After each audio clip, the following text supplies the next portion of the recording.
The Boston Celtics were robbed in an unfortunate loss to the Indiana Pacers, 133 to 131. We saw some questionable late foul calls in this game. One on Kristaps Porzingis, one not on Buddy Hield, and we'll be breaking down that in this post-game in analysis, while also looking at some bright spots that we saw with no Jayson Tatum. We saw a season high in points from Jaylen Brown and Jrue Holiday, and we also saw some big impactful performances from Payton, Pritchard, and Oshae Brissett off the bench. All of that and more on this episode of Celtics Digest. I'm Bruce Veliz. But before we get into this Boston Celtics news, I would like to say that roughly right around 80% of our viewers are not subscribed, and we'd greatly appreciate it if you guys hit that big old red subscribe button and join the Celtics Digest family.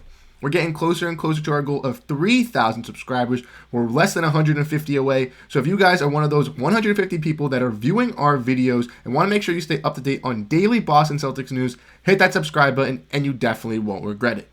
But let's dive into the news at hand today, breaking down this terrible loss from the Boston Celtics in a devastating post-game loss to the Indiana Pacers, 133 to 131. Like I mentioned, the Celtics do suffer a devastating loss, but there were some bright spots in this game. Jaylen Brown played fantastic for the Boston Celtics with no Jayson Tatum in the lineup, and the Celtics were able to control their pace early on in the first half. Unfortunately for the Boston Celtics, like in most games, they can dominate most or 3 quarters, but once it gets to 1 quarter in them, it just doesn't seem to gel. Regardless if it's the first quarter, second quarter. Tonight, the third quarter was a little bit lackluster. This game was back and forth. It was a roller coaster of emotions. Both teams are in it. Tyrese Halliburton, unfortunately, suffers a split for the Indiana Pacers. We're wishing the best of recovery for him, even though we're on Celtics Digest. We don't want to see anyone get hurt in the NBA.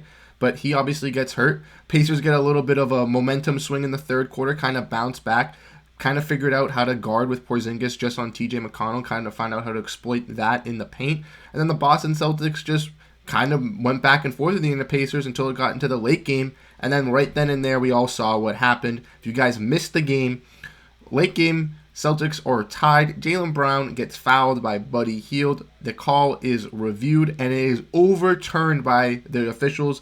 Pacers challenged it and it was overturned, and then the Boston Celtics the Pacers get the ball, and then they get a foul call with time expiring. Whistle is blown after Benedict Mathurin misses a 3. He is clearly fouled by Kristaps Porzingis, but it is my understanding that Jaylen Brown wasn't fouled as well, so it should be a fair call either way. Benedict Mathurin hits the free throws. The Celtics almost get a tip in late in the end of the game, but they lose by 2 points. If Jaylen Brown gets that foul and gets those 2 free throws, could be a different swing of a game. So let's dive into the team stats at hand. As you can see, the Celtics and the Pacers both shot pretty well from the field tonight. Celtics shooting around 51.5%. Pacers shooting around 52%, so around 53 and 52%. Both teams shot pretty well, and from three-point as well. Celtics shooting 49% from 3 almost, 48.6. Pacers shooting around 48, 47.5. So both teams were efficient on offense, and the Pacers just... a team that's not really that great on the defensive side of the ball was able to kind of stop the Boston Celtics in the second half. Meanwhile, the Boston Celtics were able to keep up the pace and kind of go to work on the Indiana Pacers in the first half here. Celtics fail in the free throw percentage tonight, shooting 20 for 29 compared to the Pacers 18 for 22, shooting 69% to the Pacers 81. That is not that great.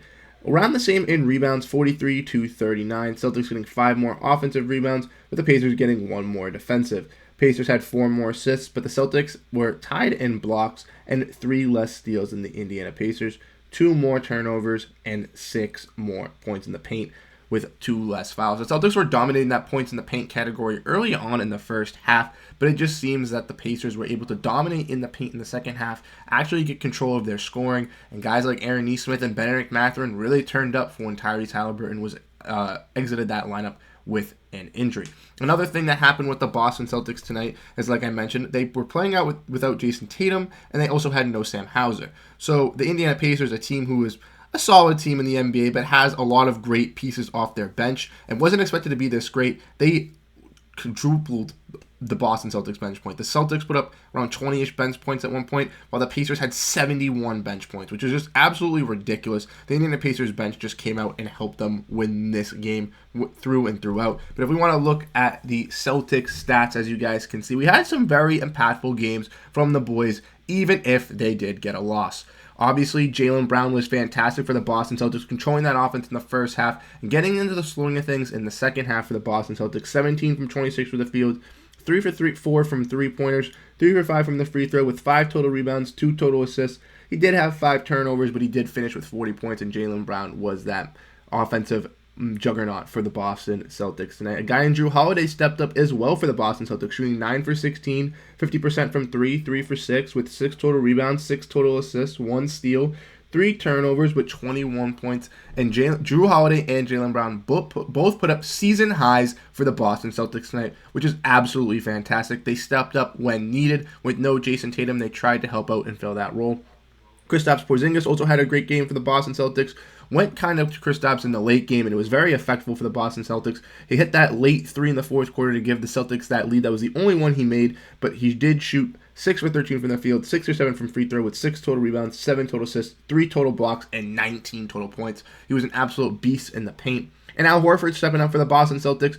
Like I mentioned in our last video talking about Al Horford and how special he is for the Boston Celtics, when he's needed in that starting lineup, his stats are just so much better. And as you can see, it is the same thing in the case tonight. 4 for 5 from the field, 3 for 4 from 3, 6 total rebounds, 1 block, and 11 points. Derrick White, not the greatest shooting night for the Boston Celtics, 4 for 16 from the field, 2 for 8 from 3, but was able to hold his own, doing other things for the Boston Celtics, doing the other intangibles, helping out, getting 2 blocks, 6 assists, 4 rebounds, 13 points. That's what you love to see out of a guy in Derrick White. And then if we want to look at the bench, with obviously no Sam Hauser and no Jayson Tatum, the bench is going to have an influx of minutes tonight. Guys like Svi Mykhailiuk and Dalano Banton got some run. Dalano Banton a little bit early on, Svi Mykhailiuk a little bit later on in the end of the quarter, in the fourth quarter, but they didn't really do that too much for the Boston Celtics. But the 3 main bench contributors for the Boston Celtics tonight were Luke Kornet, Oshae Brissett, and Payton Pritchard. And Oshae Brissett and Payton Pritchard definitely carried their own tonight. Oshae Brissett, 1 for 4 from the field, 1 for 4 from 3, 3 for 6 from free throw, but 4 defensive rebounds, 2 offensive rebounds for a total of 6, 2 steals, and 6 points. And I love the energy that Oshae Brissett brings to this team and the hustle and drive that he brings at the forward position. I really think he's an explosive guy to bring off the bench and kind of get the bench if they're in a rut, to kind of get them focused on bringing back a comeback. And I think he is definitely that energy piece to have.